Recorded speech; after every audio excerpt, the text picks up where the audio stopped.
Tuesday of the 24th week in Ordinary Time. A reading from the first letter of St. Paul to Timothy.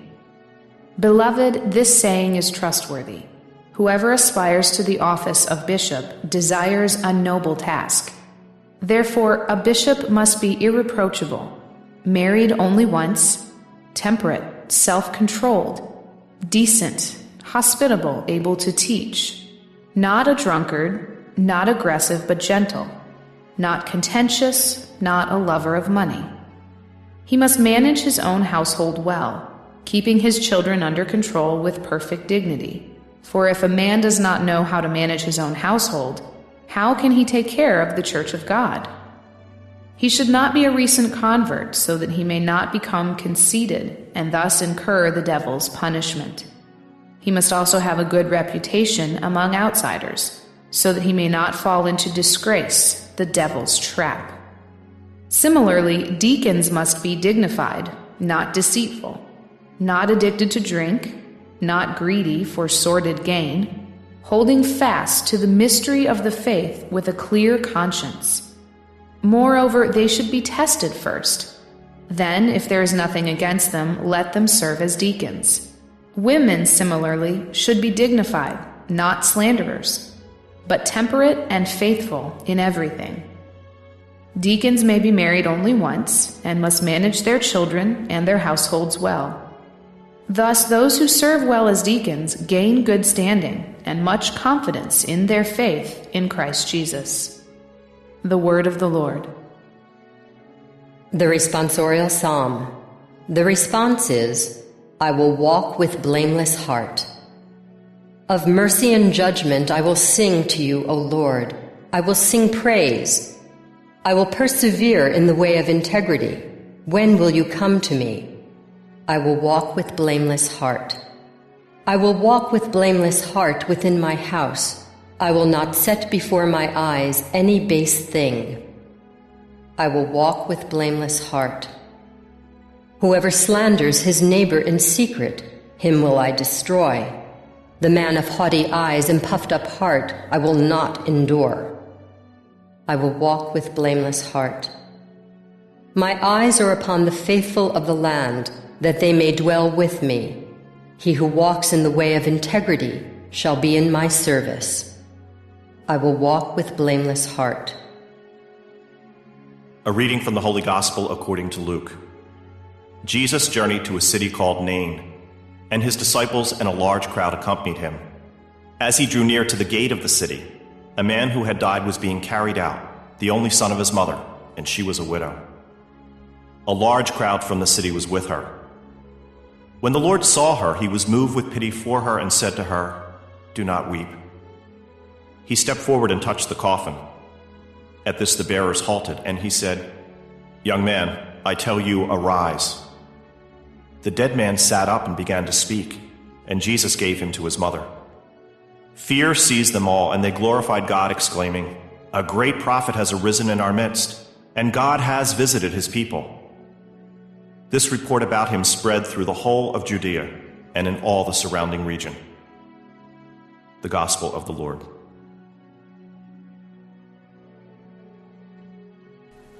The first reading is from 1 Timothy 3, 1-13.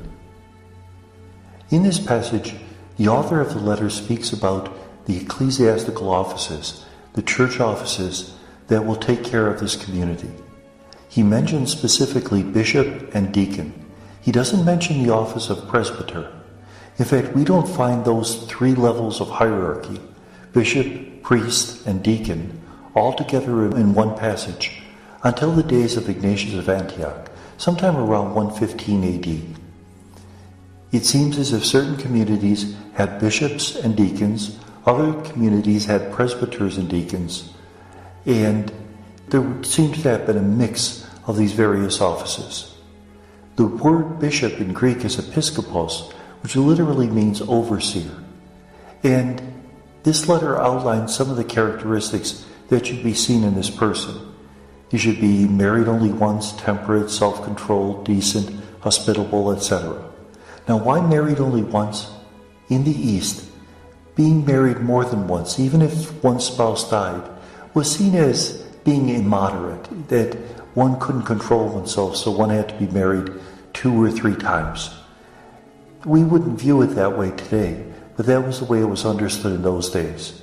Furthermore, the bishop should not be a recent convert. That might easily lead to a spiritual pride, that the person feels that he's better than everyone else. Notice that it's just taken for granted that the bishop would be married, have children, and the family of the bishop should be exemplary.